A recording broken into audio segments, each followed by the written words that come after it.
Foundation, a podcast about home building from the ground up.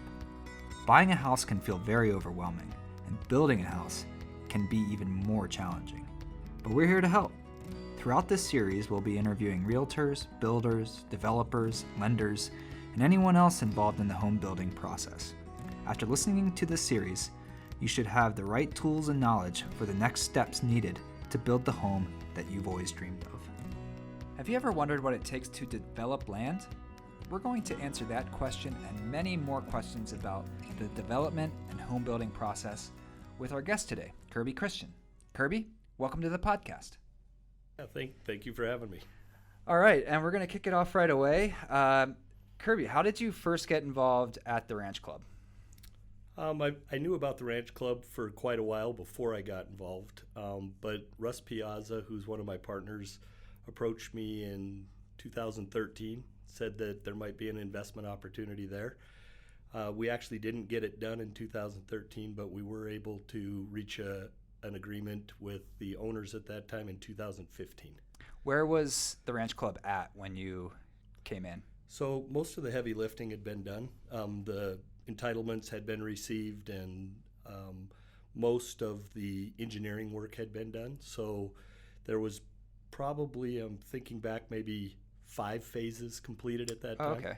And 5 so out of how many? Out of 11. Okay. Yeah. And have they capped it off at 11 now, or are they still continuing to want to expand? So 11 is what's approved. Okay. It doesn't mean that there couldn't be modifications, but we don't have an intention of doing that right now. Okay. What was your initial reaction? What made you want to get involved? You know, it was clear that there had been a lot of investment dollars put into the project, so my initial reaction was financially driven. It seemed like it was going to be a good financial investment. But as I've gotten to know it, I mean, it's a great community. It's one of the few areas in Missoula that actually is a golf community. And I like golf, so that was probably part of my initial interest in it. I could see why you'd want to go there. When I drive out there and I check it out, it's just such a cool little community. Not even that small anymore. It continues to grow. No, it is getting quite large, and it really is becoming a community. I mean, it's got all age groups out there, pretty close-knit group of people, and it's a really fun place to live. So how long have you been in Missoula then? I came to college in Missoula in 1980. Oh, really? Yep. You went UM grad? I was actually born in Missoula. Oh, really? My dad moved up to Polson, practiced law, and did land development up there. And I came down to college, and other than a couple of years away, pretty much didn't leave. What made you want to get into the building industry, or that field? Yeah, so I just have always been in it. My family has been in it for lots of years. My grandfather was involved in real estate. My dad was involved in it. But when I was 16, my dad did a subdivision outside of Polson called Jetty Lake. And my brother and I were involved in the actual physical end of it. We put in most of the roads and water systems and infrastructure when I was in high school. Really? With assistance, obviously, but it was fun. That's an undertaking as a high schooler. Yeah. That's some great experience. It was great experience. So fast forward a few years, where was your career path kind of heading after college? Yeah, so I graduated with a finance degree, and I went into law school. And when I came out of law school, I obviously had an interest in real estate practice, but Barb and I were married at that time, and we purchased some land in the Rattlesnake, and it went through a major rezoning master plan process, so I learned a lot about sort of the entitlement process and did a 5-lot subdivision myself up there with the property that we purchased. Wow. Yeah. So you've mentioned the word entitlement a couple times. For those listening that don't know what that means, can you elaborate a little bit more on that? Sure. When you purchase a bare piece of ground, there's a process that you have to go through, and you look at a lot of things. First, you purchase it and look at the title to the property itself, make sure there's no private restrictions between the former owner or past owners and on what can be done with the property. Is that an issue sometimes? Yeah. Where like past owners are like, no, you can't put an apartment here. Yep, it is. More, I guess, probably what would be more usual would be that it's already been divided once, and so you can't do more than 3 units, or you can't do more than 2. But but there are restrictions on land. Sometimes there's issues regarding how you can get to it. Is there adequate access to allow you to do what you want to do? So you look at that on the private level first, and then you start the public process of getting a subdivision approved. And so when I use the word entitlement, it basically is, we've went through either a master planning effort or a zoning effort or a combination of both, and we've received the right to do certain things with the land. And do you have to do that within a certain period of time? Generally. Yeah. Usually after you get approval, you need to complete your subdivision or your exempt division within probably 2 years. And what's an exempt division? So there's exemptions to subdivision. There's a real formal process, and then if it's a smaller development, there's exemptions. So for instance, if you owned a piece of property and you wanted to give a tract to one of your children, there's a process that would allow you to split that without going through a formal subdivision review. Oh, okay. There's also, if you have certain zoning rights, there's processes where you can do what's called a townhome exemption and create a number of parcels without going through some of the formality of a subdivision as well. So that saves a little bit of time. Correct. Cool. So I guess some random, well, not really random, but I was driving out towards Chief Joseph Pass a couple weekends ago, and I was like, all this sprawling farmland. What if I wanted to take a little chunk of this guy's farmland and build a house on it, and he was willing to sell it to me? What are like the first? How do you approach somebody if you're like, I'd like to build a house on your farmland? Are you willing to sell it to me? Right. So part of that is just the realtor end of the world, or if you don't want to use a realtor, just approaching the person. But depending on how much you wanted to do and how much you wanted to know before you made that offer, you could go to the county websites. There's a cadastral website, see if it's land that they've designated as being development friendly, a place where you could actually split an acre or two off, or whether it's a larger parcel area, and then you'd have a better idea of what you would approach the farmer with. Yeah, it seems kind of scary when you're like, oh, this guy has 6,000 acres of land, and is he willing to part ways with 1 acre of it so I can build a little house on it? Or right. Was that kind of how the ranch club became about? Like, was it just ranch land before? And yeah, so I don't know for sure. It started in about 2003, but my understanding is it was part of the old Dayshaw Ranch, and about 300, 400 acres was purchased, and then it started through the entitlement process and turned into a golf community. Wow. Yeah, it's a beautiful area. I'm going to continue to say that.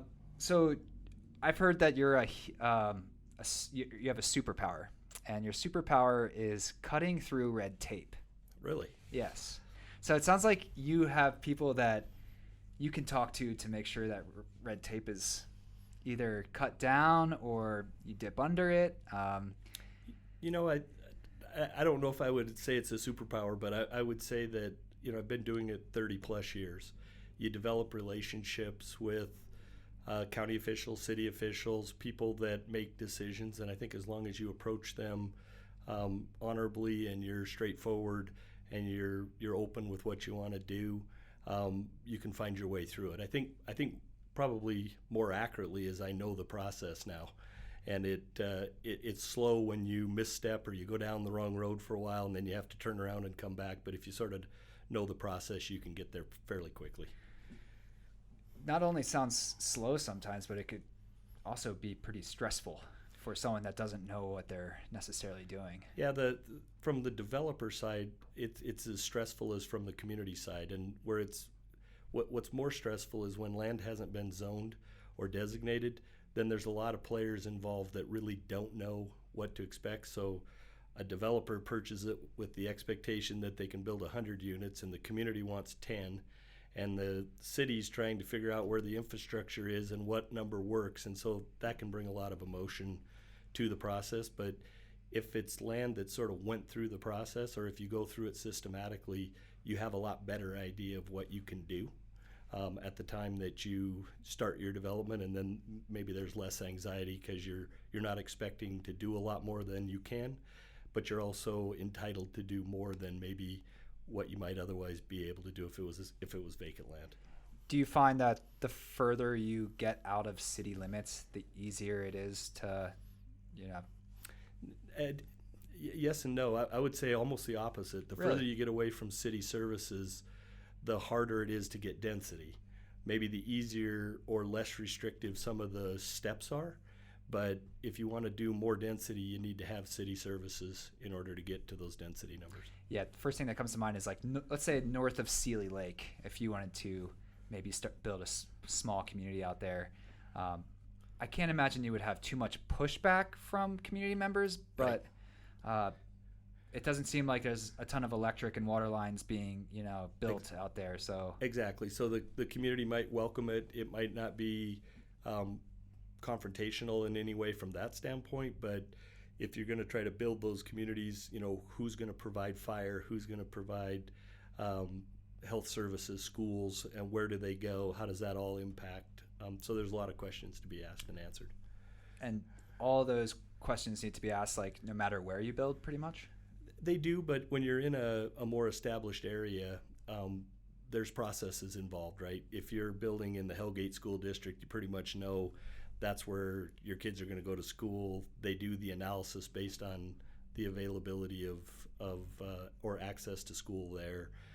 You know pretty much where the infrastructure is. You can have a pretty good idea where the sewer has been brought to, where the water's been brought to, whether you're doing private or public infrastructure. Yeah, there's always a lot of pushback when it comes to new development in Missoula. First thing that comes to mind is those row houses off of the Clark Fork. There were those decrepit old buildings. Some community members wanted them to be renovated, but it sounds like there's going to be a whole apartment system or condo system being put in. Yeah, so there's always that, right? I mean, if you're on open vacant land, you have the concerns with depleting natural resource and visual resources. If you're rebuilding in town, you have historic preservation type issues and arguments. But usually if you work through the process, you'll end up with something that's a reasonable compromise. Do you find that, like in situations like that, do you find that building new condos is better for the community or lifestyle, or? Yeah, I mean, that's hard to answer. There's lots of areas that need to be served, right? It's harder to renovate or to upscale historic buildings for, say, low-income housing. You could maybe do it for something where the dollars could be higher because it's going to cost you more to do that. If you want to do low-income housing or more affordable housing, then you may need to build new, and you may have to be further out of town because you're not going to be able to afford the land cost to develop in town. Yeah, I was on the north side up near the train tracks, and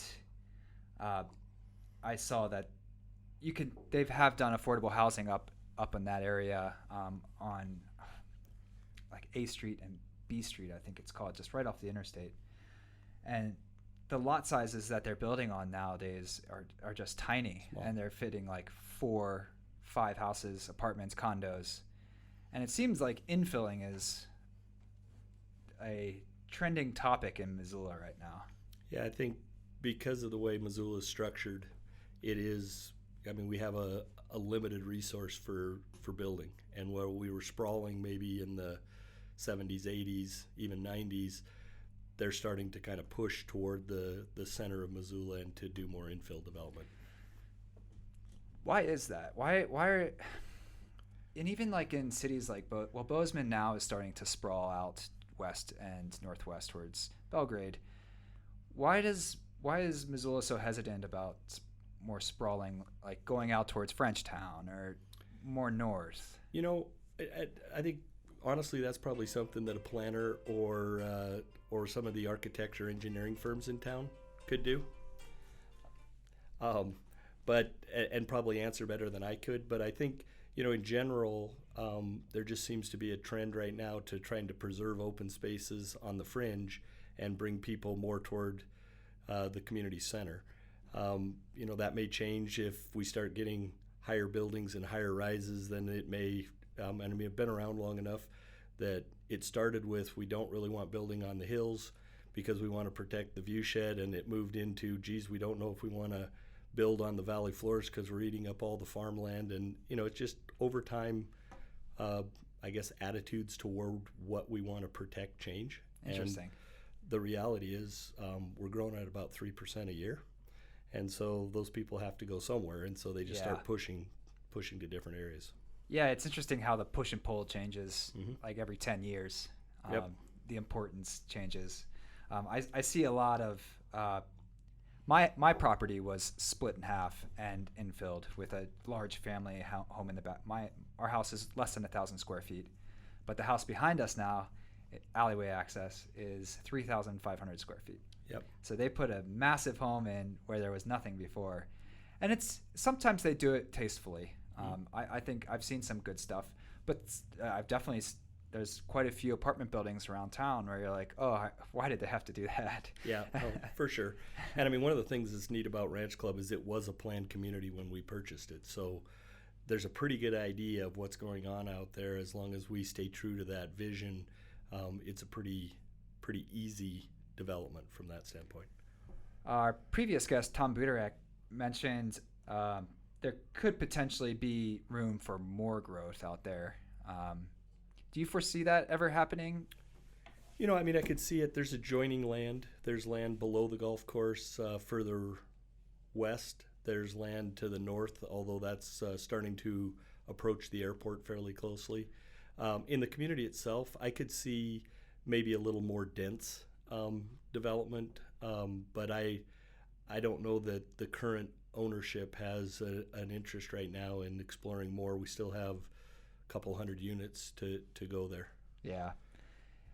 I was wondering if ever it's possible, where the Ranch Club gets so popular and so many people live there, is there ever an opportunity for there to be a retail space in that, or would that have to be obviously it would have to be properly zoned? Right.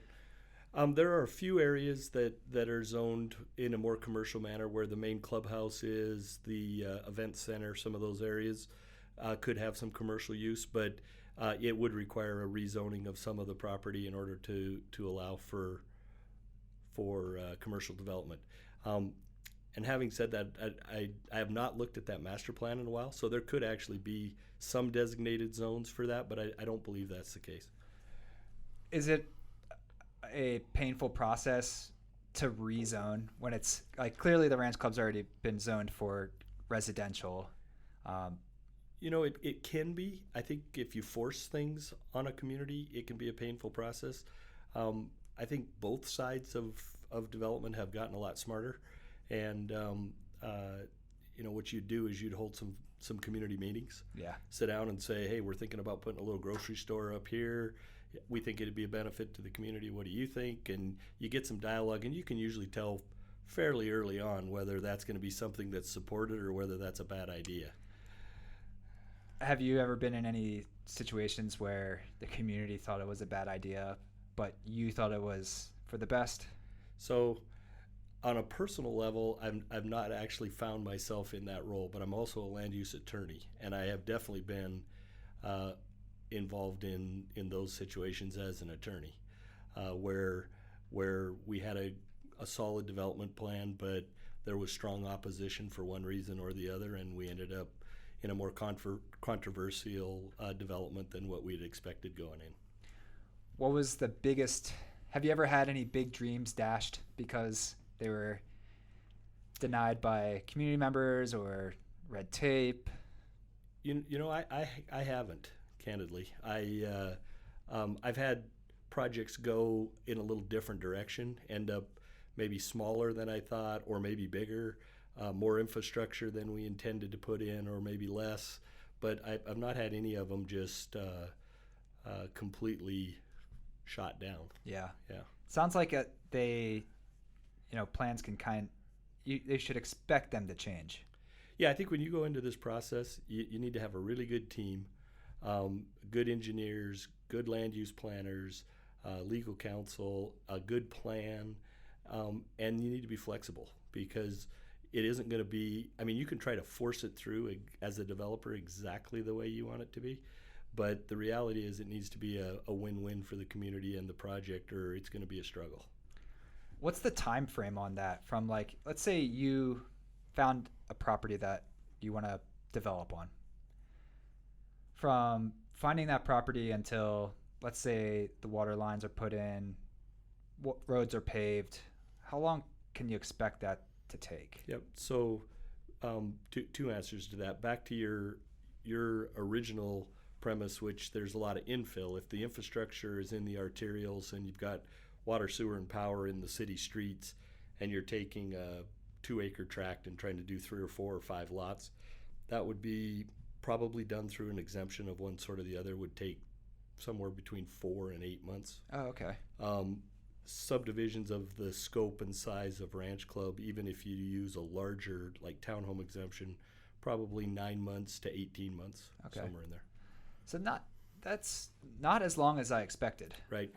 And it has a little bit to do with where you're at. I mean, if you've got underlying zoning and master planning, it can go quicker. If you're starting from square one, it could be 18 to 2 years too. 18 months to 2 years. So, kind of a little bit of a spin-off of a question I asked previously. Like, how far have you seen someone go to get what they wanted? In what area? Maybe for development. Again, I think one of the reasons that I've been able to do what I can do in this area is I really haven't had anybody that just was really on the fringe that we represented, and we've tried not to get there to where we're just so far one direction or the other that it's just an unreasonable position. I mean, other than things ending up in litigation because the two sides can't cooperate or can't get along, I've really not had anything that blew up or was real exciting in that regard. That's good. That's good. That's not bad.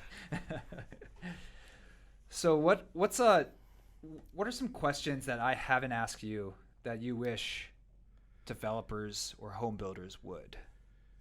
Well, I think you were talking a little bit about what you need to know when you develop land, and I think you need to have a little idea of what you want to accomplish as a developer, what you're trying to do, a vision of where you're going, and then I think you need to have the right team assembled so that you can get that done. But you need to go in with flexibility. You need to be well funded because it's going to cost some money to get where you want to go. But I think more importantly is, what kind of community are you trying to develop? And I think one of the neat things about Ranch Club is it not only caters to an aging population, but it also is attractive to a younger population. It's a really diverse neighborhood that offers an awful lot. I think from the standpoint of what builders would ask is, every site has some constraints and issues, and so at Ranch Club, one of the things that we do have is clay soils, and so when they're building at Ranch Club, there's a lot of resources available on how to do that appropriately out there. Make sure that drainage is right, that you don't have settling and things like that. And so on that particular project, that's the one question that I always try to get out in front of people is, hey, make sure you get a geotech and you understand what you're doing and you put your irrigation in right so that you don't have problems with what you've built. That is another thing I noticed at the Ranch Club with their vacant lots right now is they're all very different in terms of the shape of land that you're building on. Yep. There's not too many that are the same, except the ones that are like right next to each other. But some on I believe it was Bunkhouse, the land kind of drops off towards the back. So when you're looking at the house, it looks like a one-story house, but in the back it's almost 2 to 3 stories. Yep.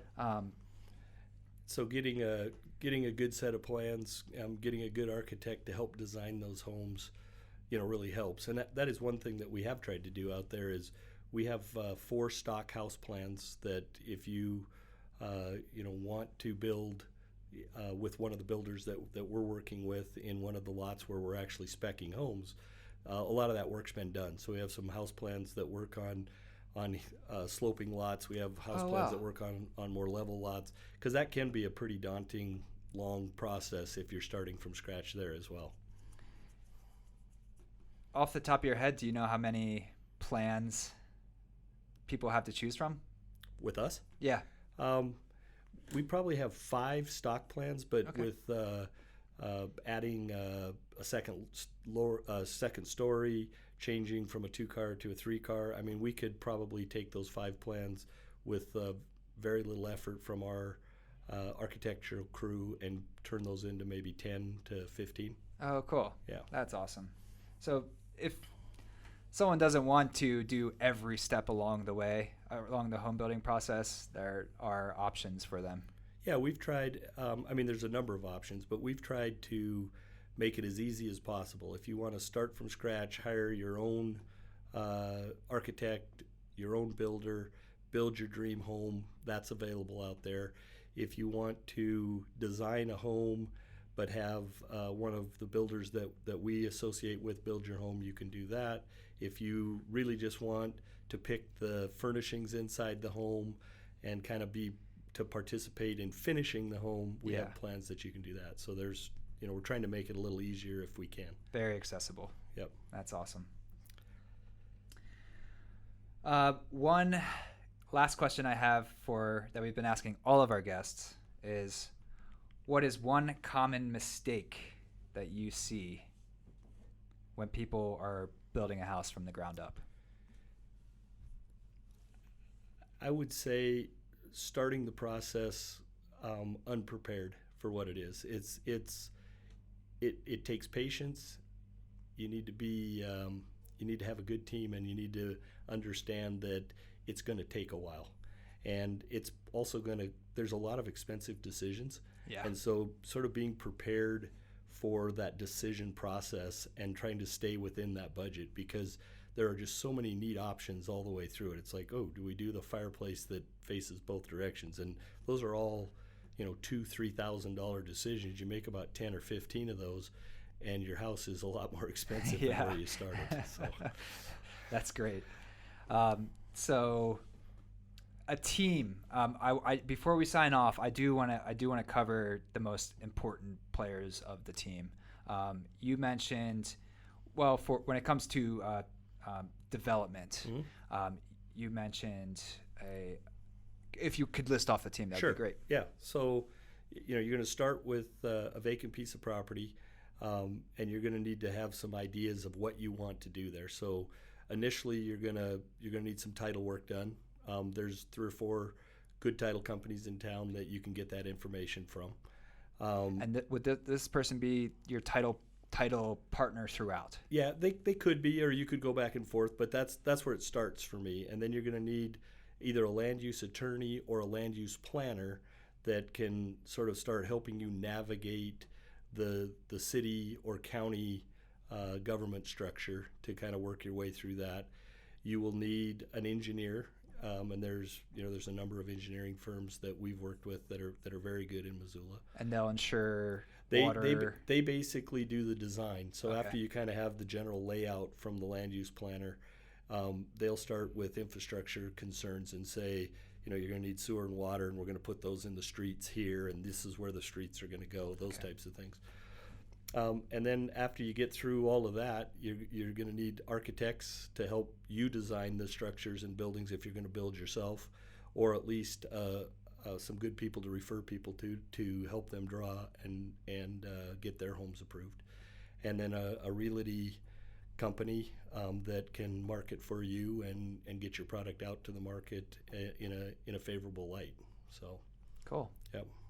Awesome. Well, I think that's going to do it for us today. Kirby, thank you so much for joining us here on Foundation. Really appreciate you taking the time. Nope, it was enjoyable. Thank you. All right. Thanks, Kirby. Thanks for tuning in to Foundation.